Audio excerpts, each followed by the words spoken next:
Walk into any supplement store and you're hit with a wall of plastic tubs promising explosive energy, rapid muscle growth, and total wellness. But this chart shows the reality. According to national nutrition surveys, 99% of people already get enough protein from their everyday meals. That means we're collectively spending billions of dollars every year on a nutrient our bodies aren't actually missing. It forces a pretty simple question. Are we investing in necessary health, or are we just buying expensive, artificially flavored powder? Protein itself is completely essential to human survival, but we need to separate the biological requirement from the highly marketed convenience. To figure out if you actually need that scoop of powder, we have to look at how the human body processes what you eat. When you consume protein, your digestive system breaks it down into essential amino acids, the vital building blocks your body can't manufacture on its own. This diagram shows a hard biological limit. Your body cannot stockpile excess protein like carbs or fats. Once you hit capacity, the system caps out. Consume extra whey on top of a protein-rich diet, and the excess goes to only two places: waste or fat. Consuming more protein than your body can process in a day results in total financial waste. Let's establish the baseline: a traditional diet relying on meat, dairy, eggs, and legumes. Relying entirely on whole foods demands a significant input of your time. You have to meal plan, navigate the grocery store, and actually cook. The outcome of that effort is a complete profile of essential amino acids, packaged naturally with vital micronutrients like iron, calcium, and fiber, things that processed powders usually lack. The trade-off is that time tax, along with the physical challenge of consuming a large volume of dense food if you have a low appetite.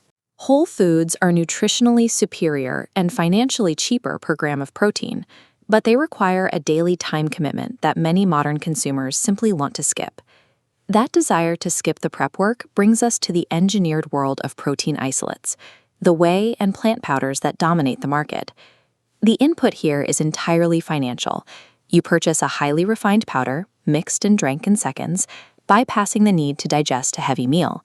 The result is a rapid, targeted delivery of essential amino acids straight into your bloodstream with near zero friction. The trade-off? You are paying a steep premium for a macronutrient that you likely already get enough of from your normal meals. This diagram illustrates a hard truth of sports nutrition. Protein powders do not build more muscle than whole foods. The actual difference between the powder and meat on this scale is just the speed of digestion and physical effort required to consume them. When you buy a tub of protein, you are paying for the convenience of time, not a biological advantage. Then there is the extreme end of the fitness industry, where fad diets push people to consume 200 to 400 grams of protein every single day. This approach requires drastically over-consuming protein while intentionally starving your body of carbohydrates and fats. Processing this massive protein load places a dangerous strain directly on your liver and kidneys. Struggling to clear the excess waste triggers a secondary reaction: excessive loss of calcium. This overconsumption significantly increases your long-term risk of developing osteoporosis. Treating protein as an unlimited resource exhausts your budget and compromises your long-term health. So let's look at this decision flowchart to figure out if you actually need to buy a powder. The first profile is the general wellness seeker, someone buying standard whey or a wellness blend just to feel healthy and maintain their energy. They successfully hit their daily protein goals, but they waste money falling for marketing hype. They get the exact same benefit from a cup of yogurt or a handful of nuts. The second profile is the fitness optimizer. This is the dedicated gym goer pushing for specific muscle growth. For them, taking a whey isolate immediately post-workout, alongside some carbohydrates, rapidly restores their protein balance during a window when digestion speed actually matters. It's an effective convenience tool, but they must factor that financial cost into their lifestyle, understanding that the powder is just a tool, not magic. For both the average person and the serious athlete, protein powder remains an optional luxury. It is an optimization tool, never a foundational dietary requirement. But there is a third profile, the gap fillers. This includes older adults over 50 and strict vegans who face very real dietary challenges.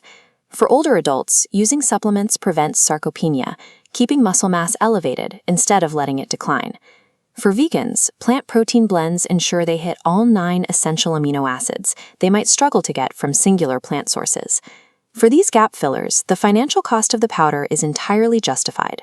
The return on investment is longevity, mobility, and complete nutrition. Protein powder serves as a bridge for specific gaps and a convenience for athletes. But for most people, the most reliable path to health is a diverse, whole food diet.